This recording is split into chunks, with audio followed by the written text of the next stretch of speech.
pas si pardon, papa, pardon. National, pardon, je n'ai pas si pardon. Comment tu fais? La calme nationale. National. Ça la calme, ça la calme. Ça la calme.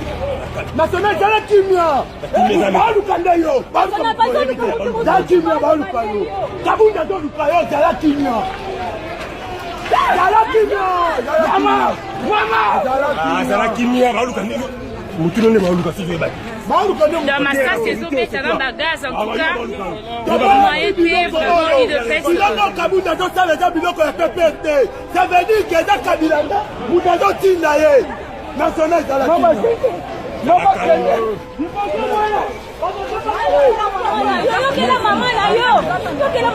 National balukaka yo toza na posa na yo. Donc Kabunda zo lukande yo, pas mon ba deso to aboma yo. Na biso pete ça la kimia. National ça kimia te. Ezani.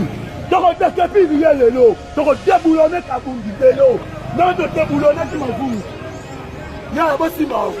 Non, papa na maman ba kufa ka likolo na tapo la IDPS. Ba lukande mutu na yo pa.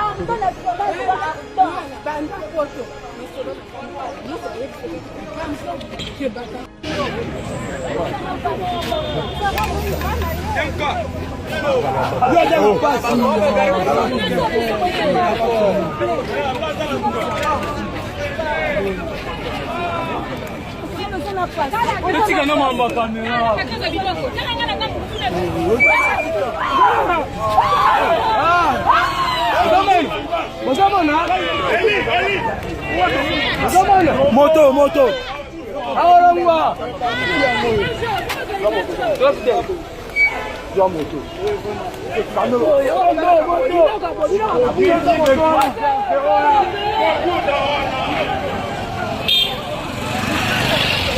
Donc Ben Dabika na IDPS awa 10e rue eza vraiment ya koyinda donc bitumba penza ya makasi.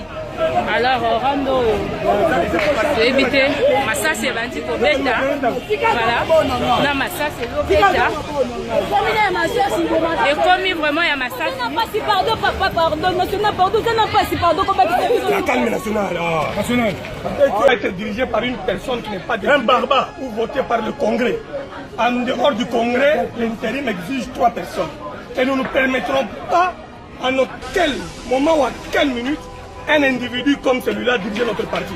Nous allons le mettre hors de ta nuit parce que nous n'avons pas eu peur de Mobutu. Nous n'avons pas eu peur de Kabila Mouzé, ni de Joseph Kabila. Nous avons combattu jusqu'à 20 minutes. Ce n'est pas cet individu-là que nous aurons peur. Nous allons les déloger de l'UDPS parce que c'est un usurpateur qui avait d'abord trompé qu'il était un Katangé pour bénéficier de poste de secrétaire général. Nous en avons marre. Notre jeunesse a été engagée dans ces partis pour la vérité et la démocratie. Nous avons dit. Derrière, son Excellence Félix Antoine Tshilombo Tshisekedi, qui est dans sa nouvelle vision de déboulonner le système dictatorial en République démocratique du Congo.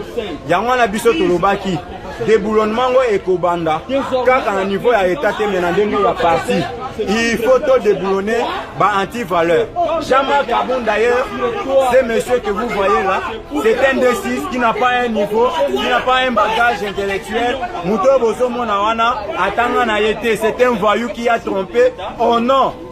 Yakozwa posture ya Katangé pour avoir poste ya secrétaire général. Et puis ayena ba makambo e komamate na nani na kati ya statut na biso. Jean-Marc Kaboun aye a vu en otage parti. Nous dénonçons Augustin Kabouya est derrière ces mafieux. Augustin Kabouya, Jean-Marc Kaboun, Bazana Kati.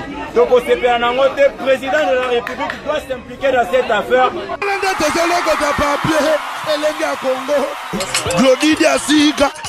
La mignonne. La mignonne. Tracy Mbelenga bro. Tracy Mbelenga bro. Kata. Mana ba papa, bo se souci na bino lisusu te pour na poso na bino. To confectionnera ba produits cosmétiques sur mesure. Donc poso pas na biso aza la solution na ye. Bo bangate. Donc maman, on utilise ba produit, il y a ba hydroquinone, ba javel, ba tube, ba sulfate. Au bangate, dernière chance ya poso na yo et ça na grâce beauté. Tout ça là ba produit naturel à base de fruits pour réparer ba poso. Ba papa bobo sanate pour na mandef pour réparer café ba bouton ya mandef. Ba mama toza wana pour arranger poso, pour faire sa uniformité, pour la tâche. Donc, vous avez bienvenue la grâce de Dieu. Si vous contactez, ils sont faciles. Donc, pour la Facebook, na biso grâce beauté cosmétique Paris. Sinon, vous contactez na WhatsApp 0033 6 10 39 13 08. On ça la diagnostic.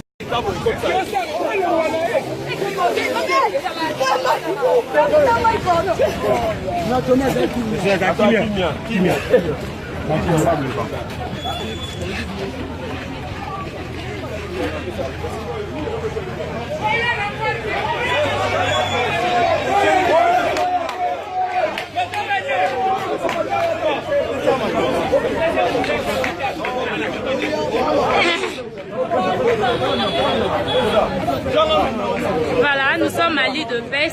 Ndeka na annoncé Kibino, le bâtisseur, dirigé par Fils Moukoko.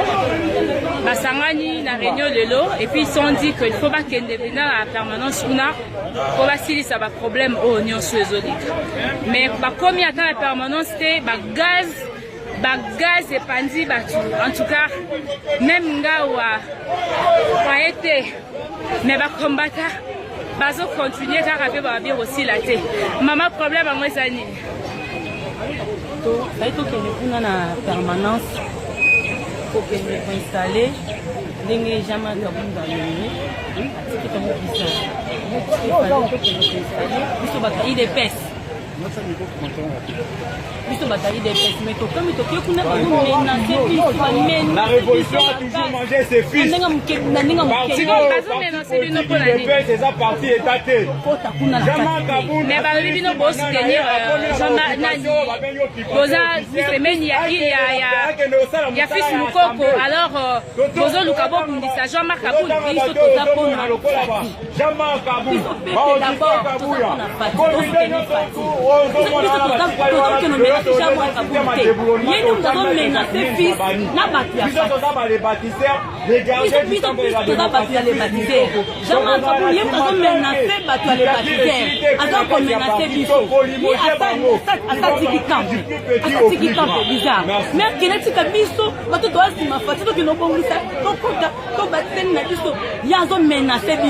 ok, merci beaucoup maman. La combattant bah oui bon tikate franchement bazo continuer kokende voilà bazo continuer kokende donc le combat déjà makasi donc tu éviter pourquoi IDPS c'est divisé pourquoi combat na IDPS pourquoi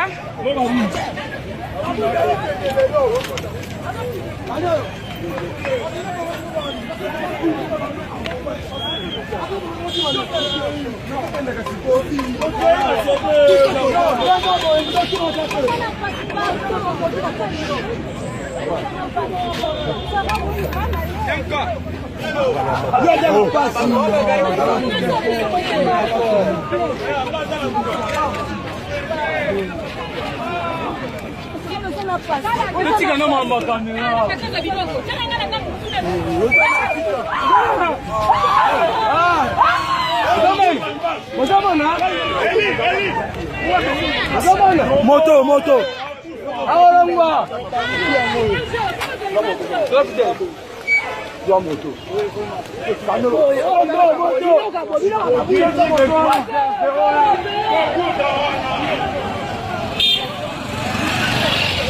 Donc Ben Dabika na IDPS awa 10e rue eza vraiment ya koyinda donc bitumba penza ya makasi alors rando éviter masasi ebandi kobeta voilà na masasi lobeta et comme vraiment ya masasi pardon papa pardon national pardon je n'ai pas si pardon comme la calme nationale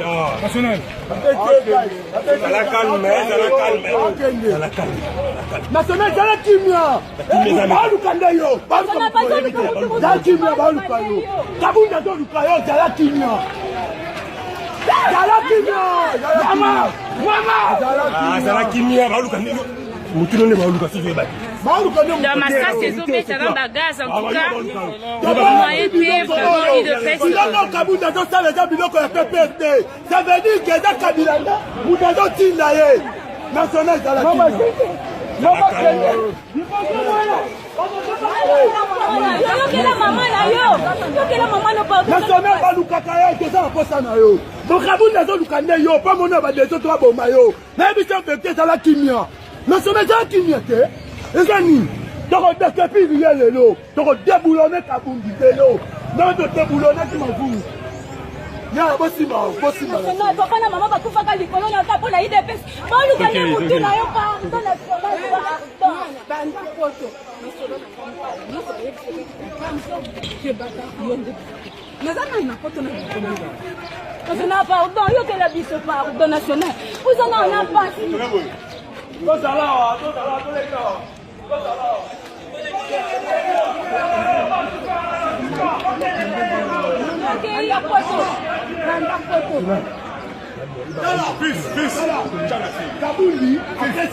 Kabouli,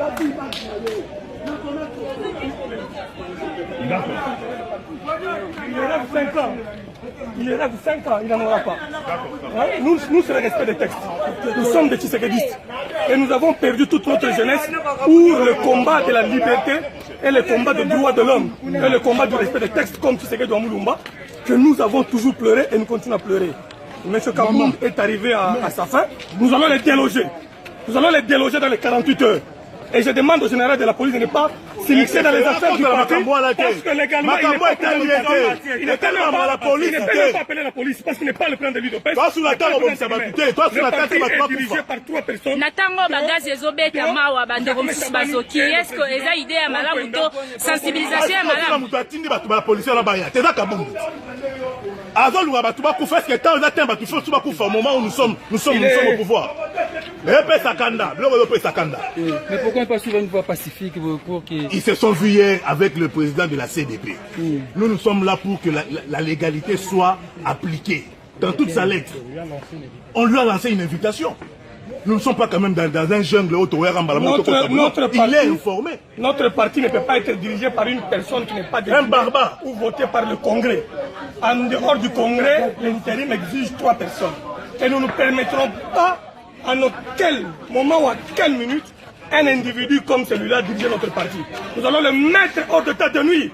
Parce que nous n'avons pas eu peur de Mobutu. Nous n'avons pas eu peur de Kabila Mouzé, ni de Joseph Kabila. Nous avons combattu jusqu'à 20 minutes. Ce n'est pas cet individu-là que nous aurons peur. Nous allons les déloger de l'UDPS parce que c'est un usurpateur qui avait d'abord trompé qu'il était un Katangé pour bénéficier de poste de secrétaire général.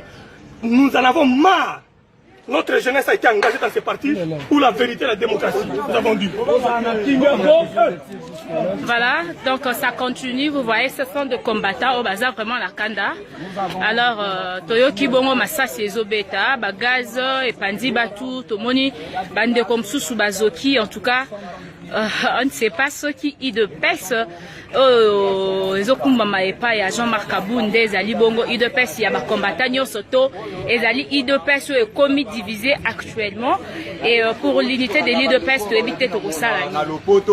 Bigana yepona na lobango na ndenge ya lingala mondi mobimba bayo katue les autres nous l'île de pèse au niveau national pe na kati ya Kinshasa nous avons Jean-Marc Kabound de toute sa bande. Nous n'avons pas voulu, nous le mettons hors état de nuire. Denge toza bongo toza liboso, ya temple ya démocratie, ya papa Etienne Tshisekedi wa Mulumba. Le fils Mukoko Benoît tozaki na balabala, batunyo soto baza ba combattant ya la liberté bazaki na balabala, les bâtisseurs Sima, ya muto biso tobaki Jacquemain Chabani to accompagné na lutte o na tiake tozwa permanence à IDPS, oza prise en otage. Les balles ont retenti pas mal, il y a eu des morts et des grincements dedans. Bateau, pour éviter ceux qui y a des combattants qui sont morts. Tobundeli mingi démocratie, le long à état de droit, Batouba Banakoku, Faba Massasi et Betama. yango wana tobanda ikoloba Jean-Marc Kabunda une mission au sein du parti ya ko diviser parti pe ko boma ba combattant biso tobi na kati ya lelo bako kende. Merci chef, qu'est-ce qu'on peut faire maintenant pour relancer ce mouvement? Biso tobengi batu nyonso tout sima ya les bâtisseurs tolobi Jean-Marc Kabunda akozala hors état de nuire dans 2 heures. Tolobi ti toko kisango 0h ce n'est pas loin. Jusqu'à 0h, nous allons faire un non-événement. Merci, nous vous remercions. Nous passons à la deuxième personne, s'il vous plaît. Papa, natango yo niveau IDPS makambango ezokende to ebite eza déjà division to ezali lit kaka bozo continuer na ba lit. Nous sommes tous unis derrière son excellence Félix Antoine Tshilombo Tshisekedi, qui est dans sa nouvelle vision de déboulonner le système dictatorial en République démocratique du Congo. Yangwana biso tolobaki déboulonnement et kobanda kaka na niveau ya état te menandenge ya parti. Il faut tout déboulonner ba anti-valeur. Jean-Marc Kabunda d'ailleurs, ce monsieur que vous voyez là, c'est un D6 qui n'a pas un niveau, qui n'a pas un bagage intellectuel. Muto bozo mona wana atanga na yete, c'est un voyou qui a trompé. Oh non. Il y a kozwa posture ya Katange pour azwa poste ya secrétaire général. Et puis ayena ba makambo e komamate na nani na kati ya statut na biso. Jean-Marc Kabunda aye azui en otage parti. Nous dénonçons Augustin Kabouya est derrière ces mafieux. Augustin Kabouya, Jean-Marc Kabunda, Bazana Kati. Donc au CPNangote, président de la République doit s'impliquer dans cette affaire pour que dans un délai de 2 jours, 48 heures que nous donnons au chef de l'État et à toutes les usurpateurs, j'ai dit. Merci beaucoup.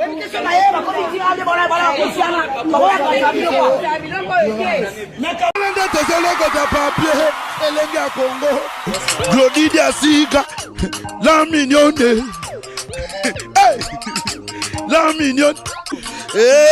Tracy Mbelenga bro. Tracy Mbelenga bro. Kata.